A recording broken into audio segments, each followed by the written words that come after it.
42 ಜನ ಹೆಣ್ಮಕ್ಳು ರಾಜ್ಯಸಭೆಯಲ್ಲಿದ್ದಾರೆ. ಈ ರೀತಿ ನಮ್ಮ ಪರ್ಸೆಂಟೇಜ್ ಪ್ರತಿ ವರ್ಷ ಹೆಚ್ಚಾಗ್ತಾನೆ ಇದೆ. ಎಸ್ಪೆಷಲಿ ಪ್ರಧಾನಿ ನರೇಂದ್ರ ಮೋದಿ ಅವರು ದೇಶದಲ್ಲಿ ಆಡಳಿತಕ್ಕೆ ಬಂದ ಮೇಲೆ ಮಹಿಳೆಯರಿಗೆ ಹೆಚ್ಚು ಸೀಟ್ ಕೊಡಬೇಕು ಅನ್ನೋದರಲ್ಲಿ ಫೋಕಸ್ ಇದ್ದಾರೆ. ಇತ್ತೀಚೆಗೆ ನಾನು ಕೇರಳ ಎಲೆಕ್ಷನ್ನ ಇನ್ಚಾರ್ಜ್ ಹೋದಾಗ ಕೂಡ ಫಸ್ಟ್ ಕ್ವಶನ್, ನಿಮ್ಮ ಕೋರ್ ಕಮಿಟಿಯಲ್ಲಿ ಮಹಿಳೆಯರು ಇಲ್ವಾ ಅಂತ ಕೇಳಿದರು. First question, that is is concern. ನಾವು ಹೋಗಿ ಕೂತ ತಕ್ಷಣ ಅಲ್ಲಿ ಕೋರ್ ಕಮಿಟಿಯಲ್ಲಿ ಮಹಿಳೆಯರಿಲ್ಲ. ನಾನು ಹೋಗಿ ಕೂತ ತಕ್ಷಣ ಫಸ್ಟ್ ಹಿಂಗೆ ನೋಡಿದ್ರು, ಫಸ್ಟ್ ಕ್ವಶನ್ ಮಹಿಳೆಯರಿಲ್ವಾ ಅಂತ ಕೇಳಿದರು. ಅದಕ್ಕಾಗಿ ಮಹಿಳೆಯರಿಗೆ ಡಿಸಿಷನ್ ಮೇಕಿಂಗಲ್ಲಿ ನಾನು ಯಾಕೆ ಹೇಳ್ತಾ ಇದ್ದೀನಿ ಅಂತಂದರೆ, ಅದು ಪಾರ್ಟಿಯ ಡಿಸಿಷನ್ ಮೇಕಿಂಗ್ ಇರ್ಬೋದು ಅಥವಾ ಸರ್ಕಾರದ ಡಿಸಿಷನ್ ಮೇಕಿಂಗಲ್ಲಿ ಇರ್ಬೋದು, ಮಹಿಳೆಯರಿಗೆ ಆದ್ಯತೆ ಕೊಡಬೇಕು ಅನ್ನೋದಕ್ಕೆ ವಿಶೇಷವಾದಂಥ ಒತ್ತನ್ನು ನಮ್ಮ ಪ್ರಧಾನಿಯವರು ಕೊಡ್ತಾ ಇದ್ದಾರೆ. ನಮಗೆ ಬಹಳ ಖುಷಿ ಅಂದರೆ 16, 17, 18 ಈ ದೇಶದ ಇತಿಹಾಸದಲ್ಲಿ ಒಂದು ಮರೆಯಲಾಗದ ಚರ್ಚೆ ನಡೆಯುವಂಥದ್ದಿದೆ. ಮಹಿಳೆಯರಿಗೆ ಮೀಸಲಾತಿಯನ್ನು ಕೊಡಬೇಕು, 33% ಕೊಡಬೇಕು ಅಂದ ತಕ್ಷಣ ಪುರುಷರಿಗೆ ಇಲ್ಲ ಅಂತಲ್ಲ. ನಮ್ಮ ಸೆನ್ಸಸ್ 2011ರಲ್ಲಿ ಆಗಿರುವಂಥದ್ದು, ಮತ್ತೆ ಹೊಸದಾಗಿ ಸೆನ್ಸಸ್ ಆಗಬೇಕು. ಸಹಜವಾಗಿ ನಮ್ಮ ಪಾಪ್ಯುಲೇಷನ್ ಹೆಚ್ಚಾಗೇ ಆಗಿದೆ ದೇಶದಲ್ಲಿ. ಪಾಪ್ಯುಲೇಷನ್ನ ಆಧಾರದಲ್ಲಿ ಸೀಟುಗಳು ಹೆಚ್ಚಾಗಬೇಕು. ಅದಕ್ಕಾಗಿ ಇವತ್ತು ಸೀಟುಗಳನ್ನು ಕೂಡ ಏರಿಕೆ ಮಾಡಿ ಆ 33% ಮಹಿಳೆಯರಿಗೆ ಕೊಡಬೇಕು ಅನ್ನೋದ್ರ ಬಗ್ಗೆ ಚರ್ಚೆ ನಡೆಯುವಂಥದ್ದಿದೆ.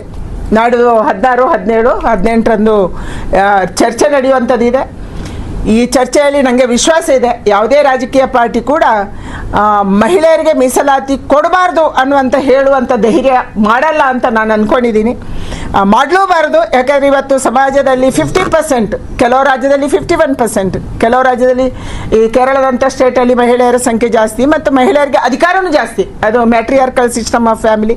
ಈವನ್ ನನ್ನ ಜಿಲ್ಲೆ, ನಾನು ದಕ್ಷಿಣ ಕನ್ನಡ, ಉಡುಪಿ ಆ ಭಾಗದಲ್ಲಿ ನಮ್ಮಲ್ಲಿ ಕೂಡ ಬಹಳಷ್ಟು ಫ್ಯಾಮಿಲಿಗಳು, ಅದು ಮೀನುಗಾರರ ಮಹಿಳೆಯರಿರ್ಬೋದು ಅಥವಾ ಈಡಿಗರ, ನಾವೇನು ಪೂಜಾರಿ ಅಂತ ಅಲ್ಲಿ ಕರಿತೀವಿ, ಅಥವಾ ಬಂಟ್ರ ಕುಟುಂಬ ಅಂತ ಹೇಳ್ತೀವಿ, ಯಾರು ಮೇಜರ್ ಕಮ್ಯುನಿಟಿ ಇದ್ದಾರೆ ಅವರೆಲ್ಲರೂ ಕೂಡ ಮ್ಯಾಟ್ರಿಯಾರ್ಕಲ್ ಸಿಸ್ಟಮ್ ಆಫ್ ಫ್ಯಾಮಿಲಿ. ಅವರ ಆಸ್ತಿ ಕೂಡ ತಾಯಿಯಿಂದ ಮಗಳಿಗೆ ಬರುತ್ತೆ ಮತ್ತು ಡಿಸಿಷನ್ ಕೂಡ ಯಾವುದೋ ದೇವರಿಗೆ ಮಾಡಬೇಕಂದ್ರೆ ಕೂಡ ಮಗಳು ಇರಲೇಬೇಕು, ಮಗಳು ಮುಂದೆ ನಿಂತಿರಲೇಬೇಕು. ನಮ್ಮಲ್ಲಿ ನಾವು ದೈವಾರಾಧನೆ ಮಾಡ್ತೀವಿ, ಆಗ ಕೂಡ ನಾವು ಮಹಿಳೆಯರು ಎದುರು ನಿಂತಿರಲೇಬೇಕು.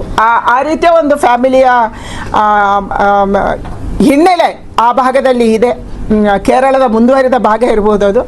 ಅದಕ್ಕಾಗಿ ಮಹಿಳೆಯರಿಗೆ ಹಲವಾರು ಅಲ್ಲಿ ಆರ್ಥಿಕವಾಗಿ, ನಾನು ಹಿಂದೆ ಒಂದು ಸಾರಿ ಹೇಳಿದ್ದೆ, ಆರ್ಥಿಕವಾಗಿ ಅವರು ಸದೃಢರು.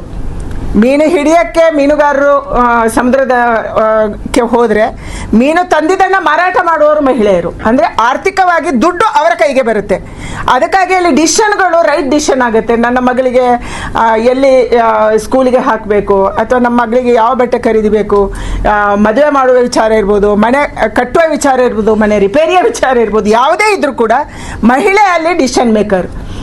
ಬಹಳಷ್ಟು ಫ್ಯಾಮಿಲಿಗಳಲ್ಲಿ, ಎಸ್ಪೆಷಲಿ ಫಿಶರ್ಮ್ಯಾನ್ ಎಲ್ಲ ಮನೆಗಳಲ್ಲಿ ಕೂಡ ಮಹಿಳೆ ಡಿಸಿಷನ್ ಮೇಕರ್. ಅದಕ್ಕಾಗಿ ಸಹಜವಾಗಿ ಅವರ ದುಡ್ಡು ಒಳ್ಳೆಯ ಕೆಲಸಕ್ಕೇ ಉಪಯೋಗ ಆಗುತ್ತೆ ಮತ್ತು ಉಳಿತಾಯನೂ ಆಗುತ್ತೆ. ಈ ದೃಷ್ಟಿಯಿಂದ ಇವತ್ತು ಮಹಿಳೆಯರಿಗೆ ಅಧಿಕಾರ ಕೂಡ ಕೊಡುವಂಥದ್ದು. ನಾನು ಆವಾಗಲೇ ಹೇಳಿದೆ, ಪಂಚಾಯಿತಿಯಲ್ಲಿ ಒಂದು ಮಹಿಳೆಗೆ ಕೆಲಸದ ಜೊತೆ ಭಾವನೆ ಹೇಗೆ ಜೋಡಣೆ ಆಗಿರುತ್ತೋ ಅದೇ ರೀತಿ ಇವತ್ತು ನಮ್ಮ ದೇಶದಲ್ಲಾಗುವಂಥ ಕಾನೂನುಗಳಲ್ಲಿ ಕೇವಲ ಕಾನೂನಲ್ಲ, ಭಾವನೆನೂ ಜೋಡಣೆ ಆಗಬೇಕು. ಈ ಭಾವನೆ ಜೋಡಣೆ ಆಗೋದಕ್ಕೆ ಅವಳ ಚರ್ಚೆ ಆಚೆ ಬರಬೇಕು, ಅವಳ ಮನಸ್ಸಲ್ಲಿರುವಂಥ ವಿಚಾರ ಆಚೆ ಬರಬೇಕು, ಅದು ಪಾರ್ಲಿಮೆಂಟಲ್ಲಿ ಚರ್ಚೆ ಆಗಬೇಕು. ಅದಕ್ಕಾಗಿ ಇವತ್ತು ಪಾರ್ಲಿಮೆಂಟ್ಗೆ ಹೆಚ್ಚು ಮಹಿಳೆಯರು ಬಂದಾಗ, 33% ಬಂದಾಗ ಬೇರೆ ಬೇರೆ ಪ್ರೊಫೆಷನಲ್ಸ್ ಬರ್ಬೋದು. ಇವತ್ತು ಯಾವುದೇ ಪಾರ್ಟಿ ಇರ್ಬೋದು, ಎಲ್ಲ ಪಾರ್ಟಿಯಲ್ಲಿ ನಾನು ವಿನಂತಿ ಮಾಡುವಂಥದ್ದು, ಒಂದು, ಮಹಿಳಾ ಮೀಸಲಾತಿ ಬಿಲ್ಲನ್ನು ನೀವು ಸ್ವೀಕಾರ ಮಾಡಬೇಕು. ನಂಬರ್ 2, ಎಕ್ಸ್ಪರ್ಟ್ಸ್ ಇರ್ಬೋದು, ಅಥವಾ ಹಳ್ಳಿಯಲ್ಲೇ ತುಂಬ ಚೆನ್ನಾಗಿ ಕೆಲಸ ಮಾಡಬಲ್ಲು, ಯಾರೋ ಸಾಮಾಜಿಕ ಕೆಲಸ ಮಾಡ್ತಾಳೆ, ಯಾರೋ ಒಳ್ಳೆಯ NGO ನಡೆಸಿದಾಳೆ, ಎಕ್ಸ್ಪೀರಿಯನ್ಸ್ ಇದೆ, ಯಾರೋ ಒಳ್ಳೆಯ ಪ್ರೊಫೆಷನಲ್ ಇದ್ದಾರೆ, ಅದು ವಕೀಲರು ಇರ್ಬೋದು, ಡಾಕ್ಟರ್ ಇರ್ಬೋದು, ಅಥವಾ ಎಂಜಿನಿಯರ್ ಇರ್ಬೋದು, ಅಥವಾ ಬೇರೆ ಬೇರೆ ಫೀಲ್ಡಲ್ಲಿ ಕೆಲಸ ಮಾಡುವಂಥವ್ರು ಇರ್ಬೋದು. ಅಂಥವರನ್ನ ಕೂಡ ನಾವು ಗುರುತಿಸಿ ಅವರಿಗೆ ಟಿಕೆಟ್ ಕೊಟ್ಟು ಅವರನ್ನು ಗೆಲ್ಲಿಸಿದ್ರೆ ಆ ಫೀಲ್ಡಿಗೆ ಅದು ಉಪಯೋಗ ಆಗುತ್ತೆ, ಆ ಇಲಾಖೆಗೆ ಅದು ಉಪಯೋಗ ಆಗುತ್ತೆ, ಆ ಕ್ಷೇತ್ರಕ್ಕೆ ಅದು ಉಪಯೋಗ ಆಗುತ್ತೆ. ಆ ದೃಷ್ಟಿಯಿಂದ ಇವತ್ತು ರಾಜಕೀಯ ಪಾರ್ಟಿಗಳು ಯೋಚನೆ ಮಾಡುವಂಥ ಕಾಲ ಬಂದಿದೆ. ಆ ಕಾಲದಲ್ಲಿ ನಾವಿದ್ದೀವಿ. ಕಾಲ ಬಂದಿದೆ, ಬಹಳ ವರ್ಷದಿಂದ ಚರ್ಚೆ ನಡೀತಾ ಇದೆ. ಆ ಕಾಲದಲ್ಲಿ ಭಾಗವಹಿಸುವಂತ, ಆ ಕಾಲದಲ್ಲಿ ನಿರ್ಣಯ ತಗೊಳ್ಳುವಂತ, ಆ ನಿರ್ಣಯದಲ್ಲಿ ನಾವು ಪಾತ್ರರಾಗುವಂತ ಒಂದು ಕಾಲಘಟ್ಟ ಇವತ್ತು ಬಂದಿದೆ.